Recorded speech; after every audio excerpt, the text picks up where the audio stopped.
పుస్తకం పట్టరా. చెప్తావా సరిగ్గా? మధ్యలో తడబడవుగా. తడబడితే పుస్తకం ఇచ్చేస్తాను నేను. మధ్యలో నేనేం చెప్పను, నువ్వే చెప్పాలి మొత్తం. ఏంటి పేజీలు చిరిగిపోవడం?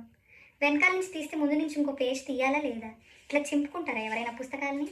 నీ సొంత ఆన్సర్లు చెప్పకు, ఇక్కడ ఉన్నది చెప్పు. ఇక్కడ ఉన్నదానికి మార్కులు వేస్తారు, నీ సొంత ఆన్సర్లకు వెయ్యరు. బట్టి కొట్టే నాకు సంబంధం లేదు. రాలే మళ్ళా చదువు. నువ్వు 30 సార్లు అయిపోతే నేను 30 సార్లు మళ్ళా చదివిస్తాను నీతో. రాలేదు చదువు అంతే.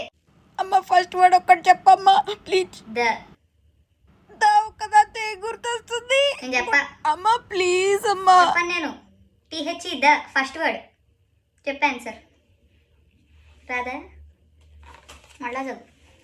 చచ్చిపోతాయి వాడు నా చేతిలో. ఆన్సర్ చెప్పే పడుకోవాలి. రేపు హిందీ పరీక్షలో ఏం రాస్తావు? కబీర్కే దోహే కూడా రావు నీకు. చదువుపోయి దోహే అన్ని బట్టి బట్టి నాకు రాత్రి కల్లా చెప్పకపోతే పడుకోనివ్వని నేను వాడు రాత్రి నిన్ను. రేపు పొద్దున్నే 4ంటికి లేపి మళ్ళీ చదివిస్తాను నేను. ఎగ్జామ్కి కాస్తే నేను నిద్ర ఉండాలి కాబట్టి. నీ డైరీ బట్టి అసలు టైం టేబుల్ చూద్దాం. పోర్షన్ రాసుకొచ్చావా నువ్వు? ఇంట్లో రాయడం ఏంటి? పోర్షను అంటే స్కిప్ చేసేద్దామనా? అన్ని చచ్చినట్టు చదవాల్సిందే. నా చేతులు అయిపోయావి వాళ్ళు. అయినా ఇంట్లో రాయడం ఏంటి నాకు అర్థం కాదు. ఇంట్లో టైం టేబుల్ రాస్తారా? డేట్లు గుర్తుంటే సరిపోయిందా? బోర్డు మీద ఉన్నది కాపీ చేసుకోవడానికి ఎంతసేపు? ఇంట్లో అసలు టైం టేబుల్ రాయడం ఎందుకు మొదలుపెట్టి ఇద్దాం. ఇవాళ నేను అక్కడికి వచ్చానా 4 దెబ్బలు, నువ్వు ఇక్కడికి వచ్చావా 2 దెబ్బలు.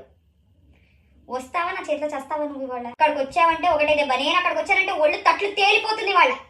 నవల చదివినట్టు చదవక గడగడ చదువు. కింద దిగి చదువు, బెడ్ మీద వద్దు. ఎగ్జామ్ బాగా రాసావా?